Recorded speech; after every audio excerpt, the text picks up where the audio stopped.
अस्सलाम वालेकुम नाज़रीन, मुअम्मर कज़ाफ़ी एक मतलब फिर हाजिर है नया दौर के प्लेटफॉर्म से। नाज़रीन, हमारे बड़े ही प्यारे गेस्ट सुहेल जफर साहब जो जियो पॉलिटिकल के जिसे कि माया नाज एनालिस्ट हैं और वो जियो पॉलिटिक्स पे बड़ी गहरी नजर रखते हैं। इनसे हम जानेंगे इस टाइम जो मौजूदा सूरत हाल चल रही है उनको ये किस नजर से देख रहे हैं। सबसे पहले तो हम बात करेंगे कि जो फाइनेंशियल टाइम्स में एक जिसे कहें आर्टिकल आया है, आर्टिकल जो हमारे फील्ड मार्शल के ऊपर आसिम मुनीर साहब के ऊपर आया है, तो उसको आप कैसे देखते हैं और जो उसमें एंगलिंग और चीजें दी गई हैं तो उसमें कितनी सदाकत है और क्या झूठ है उस आर्टिकल के हवाले से सर आप बताएं ना कि क्या उसको कैसे देखते हैं।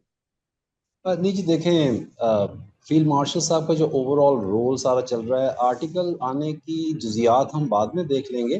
पहले ये देखें कि फाइनेंशियल टाइम्स में उनके बारे में आर्टिकल का आ जाना, ये इस बात को जाहिर करता है कि उनका रोल कितना सेंट्रल है।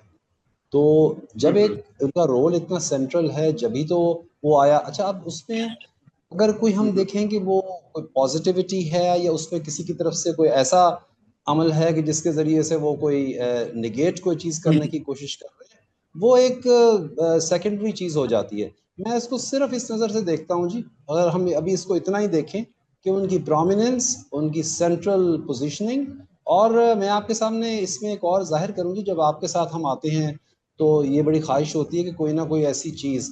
तो मेरे बहुत ही अच्छे पुराने कॉलीग जो इस वक्त एक वेस्टर्न कैपिटल के अंदर, बल्कि वेस्टर्न तो नहीं कहना चाहिए, वेस्टर्न एंड ईस्टर्न के दरमियान में बहुत ही इंपॉर्टेंट पोजीशन, तो मैंने असल में आपके लिए ये मालूम किया कि ये जो पाकिस्तान है ना जी, एक बात आ रही थी ना कि आया पाकिस्तान मीडिएटर है या कौन मीडिएटर है।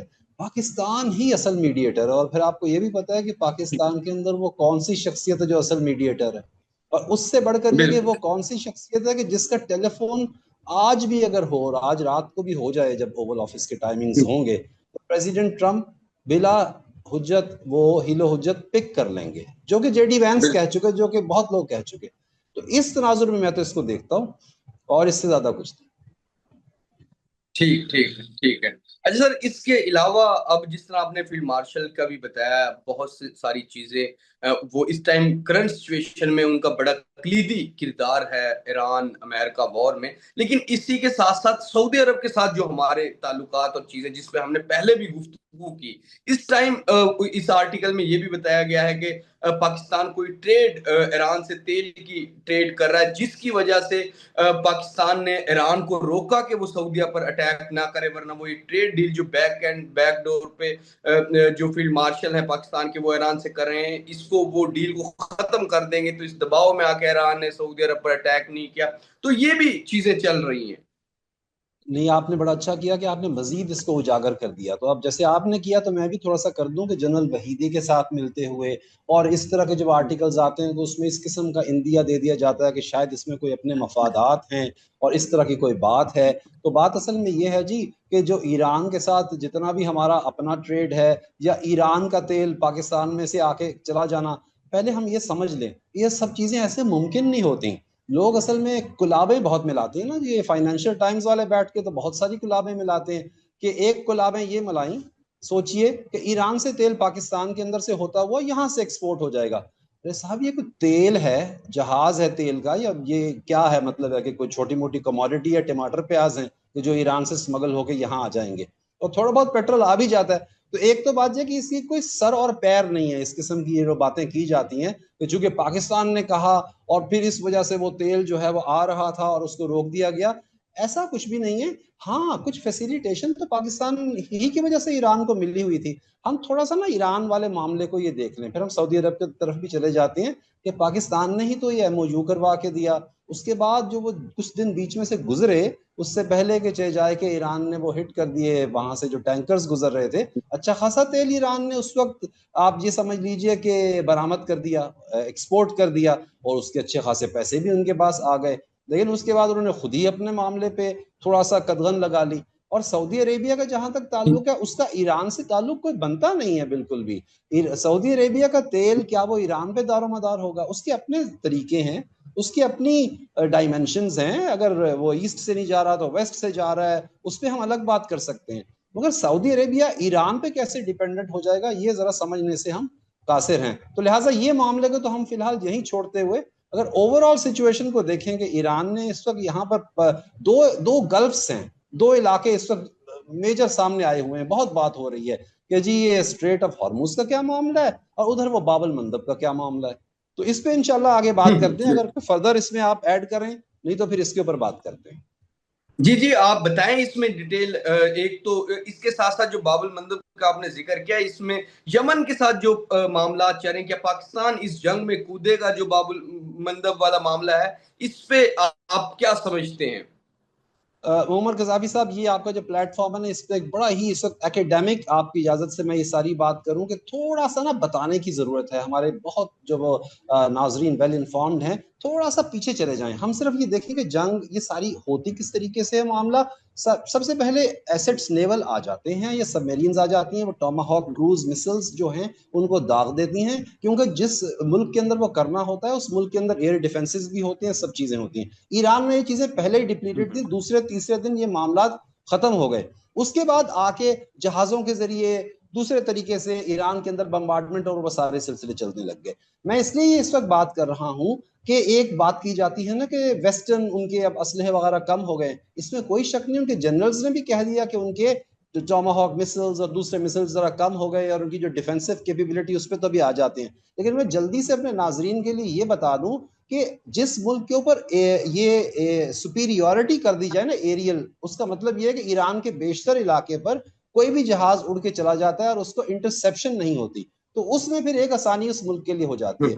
अगर उसके पास ऑर्डिनरी बॉम्ब्स भी हैं, उसको एक पीछे से किट लगा दी जाती है जिसको फिर वो जे डैम्स बन जाते हैं। जे डैम्स का बड़ा जिक्र चलता है। और वो जहाज जाता है और वो ज्यादा से ज्यादा 50 से 60 मील के फासले से ही उसको जब वो किसी टारगेट के ऊपर फायर करता है तो प्रिसीजन तरीके से वो जाके वहां लग जाता है।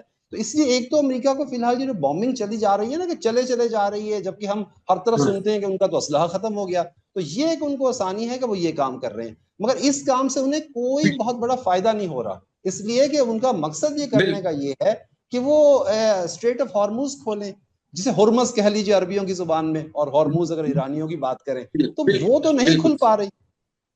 तो बिल्कुल। अच्छा उसमें सर, उस इसमें एक और चीज जो अभी खबरें चल रही हैं, कुछ इतलात आ रही हैं, उसमें यह भी कहा जा रहा है कि सऊदी अरब की जानिब से जो पाकिस्तान की अफवाज डिप्लॉय है सऊदी अरब में, वो यमन वाले बॉर्डर पर पहुंच चुकी है, या वहां पर सऊदी अरब को डिफेंड करने के लिए अब उस इलाके में जो हमारे सिपाही हैं वो पहुंच चुके हैं। और ये इसीलिए क्योंकि पाकिस्तान का सऊदी के साथ डिफेंस पैक्ट है, उसके तहत ये चीजें हो रही हैं। तो इसमें कितनी सच्चाई, और क्या पाकिस्तान को हौसियों के खिलाफ अगर वो सऊदी अरब पर अटैक या कुछ करें तो पाकिस्तान को खुली जंग लड़नी चाहिए?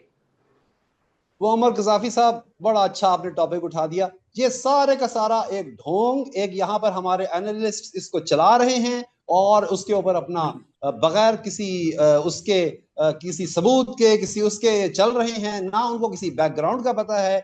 हम तो देखते आ रहे हैं 60 की दिहाई के आखिर से लेकर 70 के अवाइल से लेकर पाकिस्तान की हमेशा वहां पे डिप्लॉयमेंट हुआ करती थी। आ जाइए अब इस डिप्लॉयमेंट के ऊपर।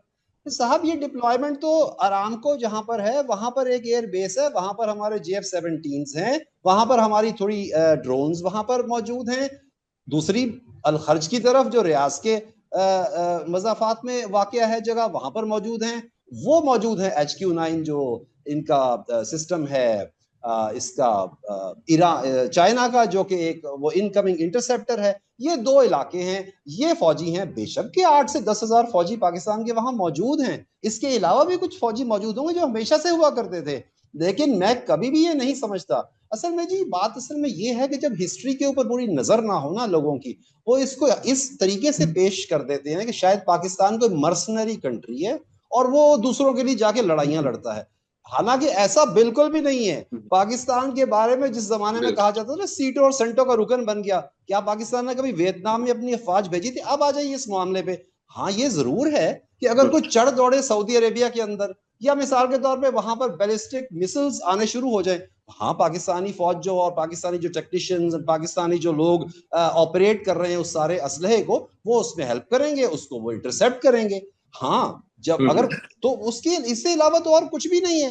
भला पाकिस्तानी जाके हूसियों के साथ वहां पे क्यों डिप्लॉयमेंट अभी की जाएगी? क्या हुसियों ने, हम्म। यानी हुसी हमारे भाई, यानी कि जो वो जैदी भाई और वो लोग सारे अंसारुल्लाह, मुख्तलिफ नाम हम समझते हैं, उन्हें भी अकल करनी चाहिए, उन्हें भी समझना चाहिए इस वक्त ऐसा कुछ भी नहीं है। यानी कि ये समझ लीजिए कि हम्म। सारा ये एक ना आर्म चेयर एनालिस्ट बैठे हुए ये इस तरह की सब कुलाबे मिला रहे हैं, और वो शाम के वक्त बैठ हम्म। जाते हैं और वो सारी बातें करते हैं। मैं तो ये ओपन चैलेंज दे रहा हूं इस हम्म। बात का कि कोई किसी किस्म की अभी ऐसी कोई फॉरवर्ड डिप्लॉयमेंट नहीं है। हाँ, डिफेंस के लिए पाकिस्तान बिल्कुल वहां मौजूद है। और एक और बात, पाकिस्तान का रोल वहां एक डिटेरेंस का है, जैसे कि एक घर में मौजूद नहीं होता कोई ऐसा कि भाई ये यहाँ मौजूद है, ईरान को भी बता दिया गया भाई देखिए नो नॉनसेंस, सऊदी अरेबिया के साथ आप ऐसा कुछ नहीं कर सकते। तो पाकिस्तान की मौजूदगी की अहमियत तो बहुत ज्यादा है, लेकिन ये कहना कि पाकिस्तान आगे बढ़ के अटैक्स करने लग जाएगा, ये बहुत दूर की बात है। इसका ऐसा कोई इंदिया नहीं है अभी। बिल्कुल बिल्कुल। अच्छा सर, दूसरा जो ईरान का वजीर दाखिला है, वो पहले इंडिया भी अभी रिसेंटली गया है और उसका दौरा भी है। पाकिस्तान ने जहां ईरान के लिए इतनी डिप्लोमेसी की, इतनी काविशें की, इतनी चीजें की, जंग बंदी करवाई, तमाम सब कुछ किया। और हालांकि जहां भारत जिस कंट्री में ईरान का वजीर दाखिला भी गया है, भारत में, उनके वहां पर जो ईरान की जो जो वो जिसे कहें कि एक कश्ती या एक उनका बहरी बेड़ा जो समुद्र में मौजूद था, उसको इंडिया की जिस इलाके में उसने अमेरिका ने उड़ा दिया था, तबाह कर दिया था। लेकिन इसके बावजूद इंडिया से उनको कोई गिला शिकवा नहीं है ईरान को। इंडिया से उनके मामला ठीक है, लेकिन पाकिस्तान के साथ वो इतनी मोहब्बतें और चीजें नहीं दिखा रहे। इसकी क्या वजह है? ये मैं आपको ना बड़ी इंटरनेशनल रिलेशंस की एक चीज सामने लेकर आऊं कि जितना मर्जी फौरी तौर पर कोई टैक्टिकल बातें हो जाएं, चाहे जंगें हो जाएं, चाहे आपस में बहुत से इकोनॉमिक्स हो जाए, ट्रेड हो जाए, ममालिक आपस में दूर या करीब एक अरसे के बाद होते हैं। हिस्टोरिकली ईरान का कोई इस तरह का मामला है कि वो उसकी जो इंक्लिनेशन थी पाकिस्तान के साथ भी बिल्कुल अच्छी थी, मगर इंडिया के साथ भी एक और नौयत की हमेशा से थी, और वो अपनी जगह कायम है। आपने देख लिया वो ऑटोमेटिकली रहती है। मैं आपको अफगानिस्तान के हवाले से बता दूं, आपने देखा अफगानिस्तान में क्या क्या कुछ नहीं हुआ, वहां जी तालिबान भी आ गए, वहां बड़ी इस्लामिक गवर्नमेंट भी आ गई, लेकिन उसके बाद जैसे स्प्रिंग होता है ना, ये मैं अपने सब नाजरीन के लिए बता रहा हूँ, ममालिक के दरमियान रिश्ते एक स्प्रिंग की तरह से होते हैं, और फौरन जैसे ही वो वाकया होता है वापस चले जाते हैं। आप देखिएगा कि जिस वक्त ईरान की जंग इस तरफ याद है गल्फ कंट्री से, देखिएगा हम भी यहाँ हैं, प्रोग्राम्स कर रहे हैं, आपके साथ हैं, कैसे ये वापस आएंगे वो भी हम समझाएंगे। लेकिन बात यह है कि इंडिया के साथ उनका इस तरह का मामला है। जहाज वाली बात बिल्कुल ठीक है, विशाखापट्टनम से वो एक्सरसाइज करते हुए आए, और ये तो बहुत ही एक तरह से हजीमत की बात है, एक तरह की एम्बेरसमेंट है कि आपको वहां पर ही उन्होंने वो कर दिया। और हाँ, ईरान वाले अगर वहां गए हैं तो अच्छा, अब ये कि इसमें हमें कोई परेशान होने की जरूरत नहीं है, अगर उनका उनके साथ जो मामला है वो है। लेकिन हमें चाहे वो इंडिया जाए या ना जाए, ये बात बरमला मैं अब यहाँ कहूंगा कि ईरान पाकिस्तान के साथ जितना कि ईरान को पाकिस्तान ने सहूलत दे दी, और बगैर किसी मकसद के, पाकिस्तान का कोई मकसद नहीं है, पाकिस्तान एक भाईचारे में, पाकिस्तान ये सोचते हुए अप्रैल की 8 तारीख को हैवी बम्बार्डमेंट हो रही थी उनके ऊपर, पाकिस्तान ने करवाया। मैं दोबारा ये कहूंगा कि सेकंड राउंड के लिए अमेरिकी नायब सदर वॉशिंगटन बैठे हुए हैं, साथ में स्टीवन विटकॉफ और जेरेड कुशनर साहब बैठे हुए हैं, उनके दामाद, इतने हाई लेवल डेलीगेशन बैठा हुआ है, और अब्बास अराक्ची साहब यहां से आके सीधे मॉस्को चले गए, जबकि मॉस्को वो उनको नहीं जाना चाहिए था, वो यहाँ वेट करते हैं। हमने सरीना में इंतजाम कर रखे हैं सारे आपके, हमने इस्लामाबाद बंद कर रखा है, ये बात भी उनकी थी, उस वक्त बड़ा गिला हुआ था। और अब जो गिला है वो तो बहुत बड़ा गिला है कि इतना शानदार एमओयू करवा के दिया, 5 नंबर शिक। आप मुझे बताइए कि ये तो बच्चों को भी पता है। अगेन मुझे पाकिस्तान के एक और बहुत बड़े पार्ट ऑफ मीडिया पे ये गिला है कि क्लियरली बता ही नहीं रहे। 5 नंबर शिप में कहा गया था कि आप यहाँ पर तरीके से जहाजरानी और शिपिंग गुजरेगी, हम भी ब्लॉकेड हटाएंगे, आप भी हटा दीजिए, आपने किसी शिप को कोई तंग नहीं करना, अपने इलाके में ठीक है, अगर आपने कोई इंतजाम करने हैं, कोई एटमॉस्फेयर वगैरह खराब होने की फीस लेनी है वो अलग बात है। आप दूसरों के घर में जाके क्यों फीस ले रहे हैं? आप ओमान के घर में, ओमान के वाटर्स हैं, वहां जाके आपने शिप्स को हिट कर दिया। मगर यहाँ मैं एक और एंगल भी दे दूं, थोड़ी सी गलती अमेरिका से भी हुई। हुआ ये था कि जब शिप को अटैक हुआ था वो कोई हल्का फुल्का सा अटैक था, उसमें कोई इतना बड़ा कोई नुकसान नहीं हुआ था। जो फौरन से एस्केलेशन अमेरिका ने कर दी ईरान को, तो वो भी जानता था, हम सब जानते थे कि उनके किस तरह के अजाइम और क्या चीजें, तो उसको वो ये करते कि जो कुछ ही दिन पहले वहां बर्जिल स्टॉक के अंदर वो जो 3 कमेटियां बनी थी और उसके अलावा फिर उसके ऊपर एक मॉनिटरिंग कमेटी भी बनी थी, तो उसमें ले जाते, वहां बुला के उनको कर लेते। क्योंकि ये खतरा तो था ना, अगर हम यहाँ बैठे सोच सकते हैं तो वो भी ये सोच सकते हैं कि इस तरह की एस्केलेशन, एक मौका दे देते कि भाई इतना सा बिल्कुल अगर एक वाकया हुआ उनको समझा देते। लेकिन अब आपके बिल्कुल सामने ही है कि ये बढ़ गया है बहुत ज्यादा। बिल्कुल। अच्छा सर, जिस तरह आप भी कह रहे हैं कि बढ़ गए मामला, चीजें अब दोबारा जंग की तरफ जाती हुई नजर आ रही हैं, लेकिन एक चीज और है, डोनाल्ड ट्रंप ने 24 घंटों की वार्निंग दे दी है ईरान को, कि और उन्होंने कहा है कि मैं बहुत बड़ा हमला करने जा रहा हूं। और उसके उन्होंने जो प्रैक्टिकली उससे पहले जो अमल किया वो ये है कि जो ईरान में यूरोप के सफारतकार थे उनको यूरोप ने बुला लिया है। जो अमेरिका में, दुबई में अमेरिकन मौजूद थे उनको अमेरिका ने वापस बुला लिया है। क्या वाकई डोनाल्ड ट्रंप इतना बड़ा अटैक या हमला करना जाएगा ईरान पे?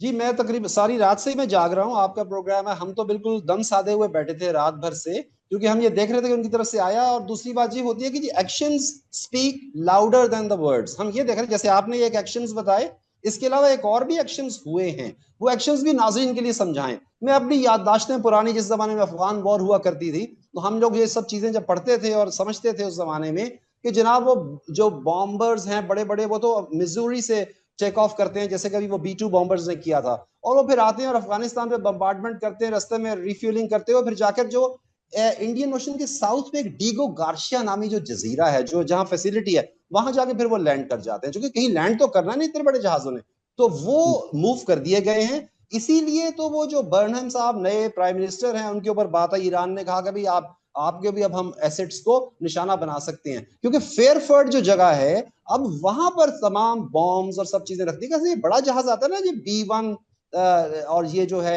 B-52, ये अब आए हैं। बी टू तो खैर स्टेल्थ है ना जी, B-1 लैंसर्स और B-52 स्ट्रेटो फोर्ट्रेसेस, जो कि बेइंतहा अपने अंदर बारूद और खूब बॉम्ब्स लेके चलते हैं, 70-70 हजार पाउंड्स के बराबर, वरना एक बॉम्ब तो चलिए 500 हजार वाला हुआ मामला। तो वो फिर आके जो बम्बार्डमेंट करते हैं, उन्हें मोबिलाइज कर दिया गया है। मेरी ख्वाहिश अभी भी यही है कि किसी भी तरह ईरान अपने आप को संभाल ले। अभी मैंने कुछ दिन पहले, मेरा अभी तक मौकफ ये रहा है कि इस वक्त कोई ज्यादा पेन नहीं दी गई। मैंने ये जुमला भी अदा किया था, और यही जुमला कल प्रेसिडेंट ट्रंप ने कह दिया, we have not yet inflicted much pain on Iran. इसलिए कि मैं इसको अभी तक समझ रहा हूं कि ये कैलकुलेटेड तरीके से सारा कुछ चल रहा था। ईरान के यहाँ भी कैलकुलेटेड, दूसरी तरफ भी कैलकुलेटेड। गो जंग में कैलकुलेटेड में भी बड़े नुकसान हो जाते हैं, उसमें भी शहादतें हो जाती हैं, उसमें भी अमवात हो जाती हैं, ये बात तो है। लेकिन अभी तक सब कुछ कैलकुलेटेड है। लेकिन ये है कि अगर ये इस तरीके से बढ़ जाता है, क्योंकि कोई और तरीका समझ नहीं आ रहा। असल में हुआ ये है कि ये जो पर्शियन गल्फ है, इसके ऊपर वो एक क्या कहते हैं जी, एक मैं वर्ड यूज करूं, अमेरिका के लिए, अमेरिका सुपर पावर तो है, मगर आउट ऑफ सिलेबस क्वेश्चन आ गया ये जो हॉर्मूज का जो मामला है, कि यहाँ पर ईरान बिल्कुल इसलिए डोमिनेट नहीं कर रहा कि उसके पास के बहुत कमाल के हथियार हैं, वो इसलिए डोमिनेट कर रहा है कि ओवरवेलम कर रहा है बहुत ज्यादा तादाद में म्यूनिशंस, ये जो लॉइटरिंग म्यूनिशन है, जो छोटे छोटे ड्रोन्स हैं, वो एक साथ जैसे स्वार्म ऑफ लोकस्ट्स होता है ना, एक साथ 50 हैं, 100 हैं, उसमें से कोई ना कोई हिट कर जाता है। इसलिए वो एरिया पूरी तरह अभी सेफ नहीं कर पा रहे ये। लेकिन ये जरूर है कि एसेट्स मूव हो चुके हैं। सिफारतकार आपने फरमाया वो ऑलरेडी उन्हें कह दिया गया है, ट्रैवल एडवाइजरी आ चुकी है। अब देखने की बात है कि क्या होता है। अब इस मौके पे मैं एक बिल्कुल और बात करूं, अब जी पाकिस्तान भी शायद इतना, अभी जब तक पाकिस्तान को नहीं कहा जाए, पाकिस्तान भी बहुत मदद कर चुका, बहुत ज्यादा मीडिएशन कर चुका, लेकिन पाकिस्तान के पास अब भी वो सलाहियत है कि आज रात भी टेलीफोन किया जाए तो मामला हो सकता है। लेकिन अब पाकिस्तान भी उसी वक्त ये काम करेगा जब उन्हें यकीन दहानी करा दी जाए ईरान की तरफ से कि अब हम शरारत नहीं करेंगे। बिल्कुल बिल्कुल। अच्छा, दूसरी जानिब आज हमने देखा कि जो चाइना है उसके बाबुल मंदब से 2 टैंकर गुजरे हैं, और हौसियों ने, ईरान के जो हौसी हैं उन्होंने उसको जाने दिया है। क्या पाकिस्तान, जिस तरह सऊदी के साथ डिफेंस पैक्ट है, और पाकिस्तान के अगर कहे पर वहां से बाबुल मंदब से सऊदीया का पेट्रोल या चीजें जाएंगी, तो क्या हौसी उसे जाने देंगे? अच्छा जी, ये दोनों जहाजों को मैं मुसलसल देखता रहा हूँ, वापस गया, और डिफरेंट जो साइट्स हैं। मैं एक और बात भी बता दूं, हमारे पास जो भी खबरें आती हैं, ये खैर रॉयटर्स के अंदर भी रिपोर्ट हो गया, ये जो केपलर हुआ या LSEG हुआ या मेरीन ट्रैफिक हुआ, सारी दुनिया इधर से ही देख रही होती है, वरना इतनी ज्यादा इंटेलिजेंस इंफॉर्मेशन लोगों के पास नहीं होती, और उसको फिर खबर बना रहे होते हैं। लेकिन बहरहाल वो खबर फिर बाद में आ जाती है, और बिल्कुल वो आ रहे थे, दोनों जहाज आए हैं, चाइना के जहाज थे, उन्होंने they are destined for the south southern Chinese ports. आपने कहा कि ये तो आ गए, अब जो सऊदी तेल है, इसमें सऊदी तेल ही तो था इन दोनों चाइनीज के अंदर। लेकिन आपका ये कहना है कि अगर ये सऊदी तेल किसी और मुल्क में जा रहा हो, आया वहां से आने देंगे या नहीं आने देंगे। मैं जी आपको बताऊं, ये जो बाबुल मंदब है ना, वहां पर कोई मामला इतना लंबा चौड़ा नहीं है। यहाँ पर जो ईरान काम कर रहा है उसको बहुत ज्यादा जियोग्राफिकल फायदा है। उसकी जो जो पहाड़ियां हैं, ग्रेनाइट माउंटेन्स हैं, जो सारा सिलसिला है वो अल्लाह की तरफ से ऐसा उनको मिला हुआ है कि उसके बड़े एडवांटेजेस हैं। वहां बाबुल मंदब के ऊपर इतना ज्यादा मामला नहीं है। पिछली मरतबा भी जब इन्होंने किया था तो उन्होंने उसको ओपन करवा दिया था। अभी तो जहाज वहां से बिल्कुल जा रहे हैं और मामलात हो रहे हैं, बहुत ओपनली नहीं हो रहे। और आपने एक और चीज नोट की होगी कि जो भी जहाज वहां से गुजर रहा है, उसने अपने ट्रांसपॉन्डर और वो जो उसके ऊपर एक होता है उसमें लिखा हुआ है arm guards on board, arm guards on hmm, board, यानी कि पूरा बिल्कुल। वो बताते। अगर इसको मेरीन ट्रैफिक में देखें, दूसरी जगहों में देखें, इस तरह हो रहा है। आपने जो सवाल किया उसका जवाब भी बड़ा लाजिम है। मेरी नजर में तो जी बिल्कुल हुसी जो हैं, जैदी जो हैं, सब वहां अंसारुल्लाह, वो पाकिस्तान उनके साथ लड़ाई करने की जरूरत नहीं पड़ेगी जी। हमारे मामला इस तरह के इंशाल्लाह होंगे कि वैसे ही समझा के उनको हम लोग चीज को कर लेंगे। मैं बड़ा कामिल यकीन है मुझे कि ऐसा कुछ नहीं होगा, हम्म, उनको समझा के कर लेंगे। हाँ अलबत्ता बिल्कुल। एक जो शक है मुझे वो ये है कि जिस दिन अंसारुल्लाह वाले जहां से जनाजे से शिरकत के बाद वापस आ रहे थे रहबर मुअज्जम के, तो उनके जहाज को क्यों नहीं अपने घर पे लैंड करने दिया? सऊदी अरब को किसने कहा था कि वहां पर उस वक्त बम्बार्डमेंट करें? ये एक क्वेश्चन है कि जो अभी तक जिसका आंसर किसी ने भी नहीं दिया। मैं भी इस पे गौर कर रहा हूं। ना वो ऐसा करते, ना ये चीज ट्रिगर होती कि भाई वो कहते कि हम बिल्कुल सऊदी तेल को नहीं गुजरने देंगे। बिल्कुल बिल्कुल जी। तो नाज़रीन, जिस तरह के सुहेल जफर साहब हमारे साथ मौजूद थे, और इस टाइम इंटरनेशनल मामला जो चल रहे हैं, खास करके इस गल्फ वाले इलाके में जो इस टाइम एक पूरी जंग की सूरत हाल बनी हुई है, और अमेरिका दूसरे खित्ते से उठकर यहाँ पर जिसे कहेंगे कि इसराइल के कहने पे वो ये तमाम चीजें कर रहे हैं, और इस पे जो जो नई नई डेवलपमेंट्स आती रहेंगी हम उन पर इसी तरह सुहेल जफर साहब के साथ गुफ्तगू करते रहेंगे। उम्मीद है आपको ये पसंद आएगा। फिलहाल के नाज़रीन, मोहम्मद कजाफी को और सुहेल जफर साहब को नया दौर से इजाजत दीजिए। खुदा हाफिज।